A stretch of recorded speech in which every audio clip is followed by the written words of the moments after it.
5000 বছরের মধ্যে একমাত্র টুঙ্গিপাড়ার পোলা, গোপালগঞ্জের ছেলে, গেরস্তের ছেলে বঙ্গবন্ধু শেখ মুজিবুর রহমান এই প্রথম ডাক দিয়েছিলেন, তোমাদের যার যা কিছু আছে তাই নিয়ে শত্রুর উপর ঝাঁপিয়ে পড়ো। এবারের সংগ্রাম স্বাধীনতার সংগ্রাম, এবারের সংগ্রাম মুক্তির সংগ্রাম। এটা বাঙালির হাজার হাজার বছর ইতিহাসের ম্যাগনা কার্টা, এটাই স্বাধীনতার ঘোষণা, এটাই ডিক্লারেশন অফ ইন্ডিপেন্ডেন্স। আমি আন্তর্জাতিক ইতিহাসের একজন ছাত্র। এইরকম একটি ঘোষণা আপনি দেখান তো জর্জ ওয়াশিংটনের মুখ থেকে বের হয়েছে, ঠিক এরকম একটি ঘোষণা নেলসন ম্যান্ডেলার মুখ থেকে বের হয়েছে। যেভাবে 1971 সালের 7ই মার্চে তিনি যে বক্তব্য দিয়েছেন, ঠিক এইরকম শব্দ, এরকম কণ্ঠ, এরকম উদাত্ত আহ্বান, মানুষকে পাগল করে দেওয়ার মতো, যে কবিতার মতো করে সংগ্রামের আহ্বান দেখান তো ইয়াসির আরাফাতের মুখে এসেছে কিনা। মহাত্মা গান্ধীর একটা ভাষণ, পণ্ডিত জওহরলাল নেহরুর একটা ভাষণ, এমনকি যে নেতাজি সুভাষচন্দ্র বসু, শরৎ বসু কিংবা শেরে বাংলা ফজলুল হক, কেউ বঙ্গবন্ধুর মতো এইভাবে কবিতা রচনা করতে পারেনি। আমরা এমন একটা বেঈমানের দল, মুনাফিকের দল, অকৃতজ্ঞের দল, যে এত বড় একটা ইতিহাস, সেই ইতিহাসকে পাচাপা দেওয়ার জন্য, ধামাচাপা দেওয়ার জন্য আমরা যেভাবে সকাল বিকাল চেষ্টা করি, বঙ্গবন্ধুকে অপদস্থ করার জন্য যেভাবে চেষ্টা করি, ফলে কি হলো, আমাদের উপর থেকে যে নিয়ামত, সেই নিয়ামত তুলে নেওয়া হয়েছে। আমাদের দেশের কোকিলগুলো, আমাদের দেশের শালিক, টিয়া, ময়না পাখি থেকে শুরু করে প্রকৃতির যে সকল রিদম তৈরি করা, ছন্দ তৈরি করা, গান তৈরি করা যে পাখালিগুলো আছে, প্রজাপতিগুলো আছে, সেগুলোকে তুলে নেওয়া হয়েছে, মানে রাজনীতির পাখালি। বিনিময়ে ভাইরাস, করোনা, বিনিময়ে শকুন, তারপর অন্যান্য বিষাক্ত পাখালি, সেগুলো আমাদের দেশে পাঠিয়ে দেওয়া হয়েছে। আমাদের এই প্রকৃতিতে যে সকল গাছ, লতা, গুল্ম, পাতাবাহার, ফুল সৌন্দর্য বর্ধন করে, রাজনীতির অঙ্গন থেকে সে সকল সৌন্দর্য তুলে নেওয়া হয়েছে।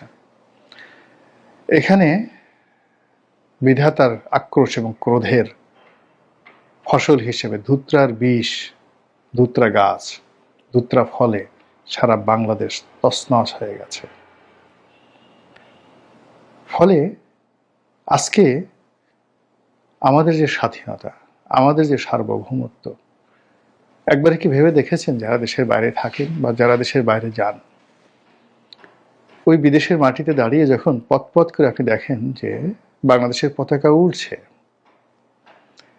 কিংবা কোনো বিদেশি, সেটা হিথ্রো এয়ারপোর্ট হোক কিংবা নিউ ইয়র্কের কোনো বিমানবন্দরে হোক, জাপানের কোনো বিমানবন্দরে হোক, বাংলাদেশ বিমানের একটি ফ্লাইট বা একটি এয়ারক্রাফট যখন আপনি সেই বিমানবন্দরে দেখেন, বুকে হাত দিয়ে বলেন তো আপনার কাছে কেমন লাগে?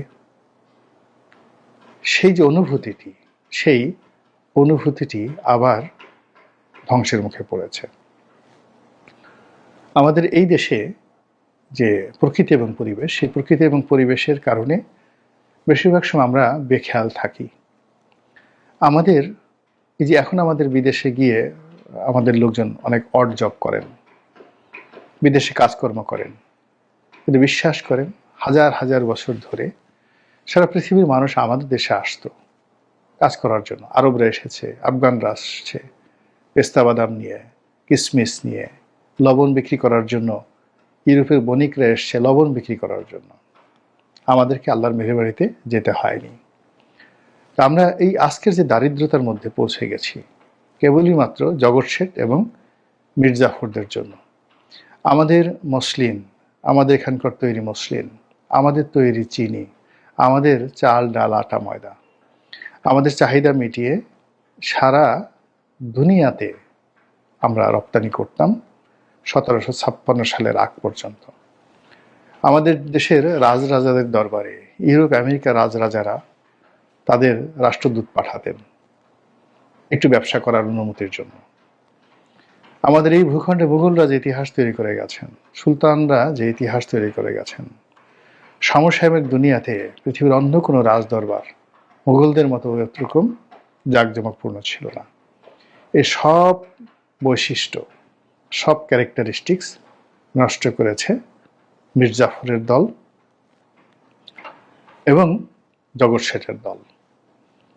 এদের চরিত্র, আচরণ, বেড়ে ওঠা, কর্মকাণ্ড সব কিছুর মধ্যেই একটা তাবেদারি স্বভাব ছিল। মীর জাফররা একদিনে তৈরি হয় না, এরা দীর্ঘদিন ইংরেজদের নুন খেয়েছে, বিদেশিদের নুন খেয়েছে। জগৎ শেঠরা একদিনে তৈরি হয় না, এরা সারা দুনিয়াতে সুদের ব্যবসা করেছে। আপনারা জানেন যে ওই মুহূর্তে অর্থাৎ জগৎ শেঠ যতদিন ছিলেন, আজকে সারা পৃথিবীতে যেভাবে রথচাইল্ড পরিবার, ইহুদি পরিবার ব্যাংকিং ব্যবস্থা নিয়ন্ত্রণ করছে, তখন ওই সময়টাতে সারা দুনিয়ার ব্যাংকিং ব্যবস্থা তারা নিয়ন্ত্রণ করত। যারা নিয়ন্ত্রণ করতেন তারা ছিলেন এই জগৎ শেঠ পরিবার। No American company, no British company, এই জগৎ শেঠরা ছিলেন। সারা দুনিয়াতে সুদের ব্যবসা করে বেড়াতেন। তো সেই জগৎ শেঠদের কবলে যখন বাংলাদেশ পড়েছে, আর সে সকল জগৎ শেঠের সাথে যখন বিদেশিরা হাত মিলিয়েছে, তখনই বাংলাদেশে একটা পলাশি হয়েছে। পলাশির আম্র কাননে বাংলাদেশের স্বাধীনতার সূর্য অস্তমিত হয়েছে এবং আমাদের এই বাঙালির হাতে পায়ে সেই গোলামির যে শৃঙ্খল, জিঞ্জির কিভাবে পড়েছিল, যদি বুঝতে চান দীনবন্ধু মিত্রের যে নীল দর্পণ নাটকটি দয়া করে দেখুন, তাহলে বুঝতে পারবেন যে এখনকার যে মীর জাফর, তারা আপনার জন্য কোন পরিণতিতে নিয়ে যাচ্ছে। যদি বাস্তব অবস্থা দেখতে চান, আমেরিকা, ফ্রান্স, যে সকল দেশ নিজেদেরকে সভ্য দাবি করে, তাদের অত্যাচারে এখন বুরকিনা ফাসোতে কি হচ্ছে, ইথিওপিয়াতে এই মুহূর্তে কি হচ্ছে, রুয়ান্ডাতে কি হয়েছে, গেলেই বুঝতে পারবেন। কাজে এখন এই যে বাংলাদেশে যে নতুন মীর জাফর তৈরি হয়ে গেছে, নতুন যাকে বলা হয় জগৎ শেঠ তৈরি হয়ে গেছে, সুদখোর ঘুষখোরদের একটা সিন্ডিকেট তৈরি হয়ে গেছে। যেভাবে বিচারের নামে অবিচার চলছে, যেভাবে সুশাসনের নামে কুশাসন চলছে, যেভাবে মানুষের জীবন জীবিকা, ইজ্জত, মান, সম্মান, আব্রু নিয়ে টানাটানি হচ্ছে, যেভাবে স্বাধীনতা এবং সার্বভৌমত্ব বিক্রি করার জন্য, বিকিয়ে দেওয়ার জন্য, জলাঞ্জলি দেওয়ার জন্য মানুষের মধ্যে প্রতিযোগিতা শুরু হয়ে গেছে, তাতে করে আমরা যদি সচেতন না হই, আমরা যদি রুখে না দাঁড়াই, তাহলে সেই আগের মীর জাফর দ্বারা, আদি মীর জাফর দ্বারা এই দেশ এবং জাতির যে ক্ষয়ক্ষতি হয়েছে, তার চেয়ে আরো অনেক অনেক বড় ক্ষতি, অপমান, লাঞ্ছনা এবং গঞ্জনা আমাদের জন্য অপেক্ষা করছে। মহান আল্লাহ আমাদের সবাইকে হেদায়েত দান করুন এবং হেফাজত করুন। আসসালামু আলাইকুম ওয়া রাহমাতুল্লাহি ওয়া বারাকাতুহু।